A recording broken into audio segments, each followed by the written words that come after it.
Fred, conta pra gente como que tudo começou. Por que medicina? Por que ortopedia? Como que foi da ortopedia para coluna, da coluna para dor e depois para osteoporose? Muito bem, então boa noite a todos, muito obrigado. Agradecer meu amigo aqui, Alessandro Mesquita, pelo convite, né? Sempre que possível, né, estiver aqui em Brasília, estou à disposição. Acho que os seus seguidores aí do podcast, né, a gente vai poder conversar bastante hoje sobre osteoporose, também algumas técnicas, né, para melhorar a massa óssea, conseguir evoluir nesse sentido. O que que aconteceu? Meu pai queria que eu fosse advogado. Não tem nenhum médico na família. Meu pai mesmo era taxista. E aí, na época que eu fiz o vestibular, só tinha a UFG lá em Goiânia, não tinha outra faculdade de medicina. E ele falou: não consigo te manter fora daqui de casa. Ou você passa então aqui, Na ou federal, na federal. não tem outra Federal. opção. Não tinha outra opção. Não existia, igual esse tanto de faculdade tem hoje, né? Não existia. Ou então você faz direito, que o direito eu dou conta de pagar uma faculdade aqui mais tranquilo. Aí eu falei, não, eu quero ser médico e vou estudar para passar. Então, foi mais ou menos assim que aconteceu por escolher medicina e acho que não arrependo nem um dia, porque é realmente o que eu amo e gosto de fazer. Dentro da faculdade, eu sempre gostei de neuroanatomia. Então, fui monitor de neuroanatomia. Uma das minhas opções, inclusive, era ser neurocirurgião. É, eu tinha como opção neurocirurgia, cirurgia oncológica, ortopedia, né, até decidir. Nessa ordem, exatamente. Não nessa ordem. E fui durante, né, a faculdade decidindo sobre isso. Mas eu fui ser monitor de neuroanatomia, estudava bastante neuroanatomia, sempre gostei mais da coluna, inclusive. Por isso que acabei fazendo cirurgia da coluna na residência, depois escolhi esse caminho. Mas na faculdade ainda, por que que eu escolhi ortopedia? Eu falei assim, sempre percebi que às vezes a gente leva um pouquinho, né, do paciente com a gente. E eu falei, gente, o que eu vou fazer que eu consigo consertar as pessoas, né? Meu avô era marceneiro. Meu avô era marceneiro. Eu falei, gente, que eu posso fazer que vai ajudar ali a resolver de forma mais objetiva, né? Eu falei, ortopedia. Então, vamos fazer ortopedia para consertar as pessoas. Mas eu sempre gostei de estudar outras áreas. Eu fiz bolsa de iniciação com o Dr. Selmo Porto.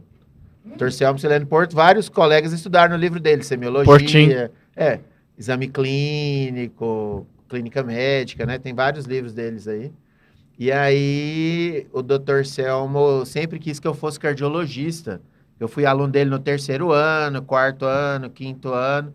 Aí, quando eu falei que ia fazer ortopedia, ele falou, não acredito que você vai fazer ortopedia. Você é uma pessoa sensata? Eu estou curioso para Não entender. é possível. Eu falei, não, doutor Selmo, olha só, a gente tem que levar a clínica lá para os colegas ortopedistas. Por que eu estou falando isso? Para chegar na dor e na osteoporose. Eu falei, ó, a gente tem que levar a parte clínica, né?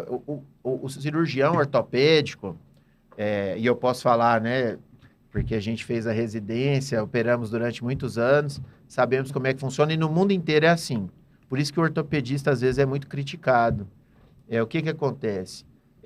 Quando o paciente chega na nossa frente, você quer saber se você vai operar ele por via anterior, posterior, lateral, se vai usar haste, parafuso e placa ou fixador. Porque 99% do nosso treinamento na residência é cirúrgico. É cirúrgico. E não é só aqui no Brasil, no mundo inteiro é assim. Se você pegar o cirurgião europeu, o cirurgião americano, o ortopedista, ele é treinado para operar. E como a gente está no podcast de dor, se você for na Europa e o paciente tiver com dor, qual é o primeiro médico que ele procura lá na Europa? Não é o ortopedista. É o clínico.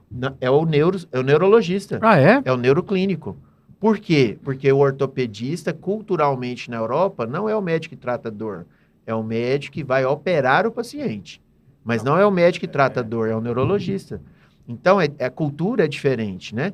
E aqui no Brasil, como a gente tem muito mais formação de ortopedista para atender tanto no SUS quanto nos planos, né? A porta de entrada no pronto-socorro, o paciente está com dor, ele vai procurar o ortopedista. E aí, se o ortopedista achar que é interessante, encaminha para o neuro, cirurgião, para o neurologista.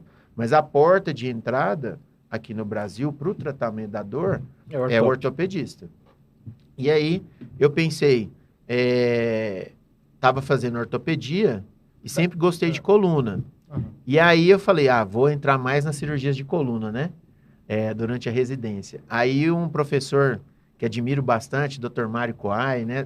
Dr. Mário, um abraço. Então, o Dr. Mário Coai percebeu que eu não estava... Dr. Mário é cirurgião de mão, igual o Alessandro. Excelente cirurgião de mão. Excelente. Nosso mestre. E aí o Dr. Mário percebeu que eu estava escapando das cirurgias de mão e micro para entrar nas de coluna. E aí ele um dia Você tava saindo do espeto pra cair na brasa, né? Porque é só cirurgia grande. Só cirurgia grande. Mas porque tinha um outro colega, o meu R2, queria queria fazer mão, o Fabiano. Aí vocês trocavam. Aí ele pegava, ia pra cirurgia de mão e eu ia pra de coluna. E aí o que aconteceu? O Dr. Mário falou, olha, não tô te vendo nas minhas cirurgias. Eu falei, não, é porque, né, tô acompanhando mais a coluna, o Fabiano tá acompanhando mais o senhor. Ele falou, não. Você está aqui na residência para ser primeiro um bom ortopedista.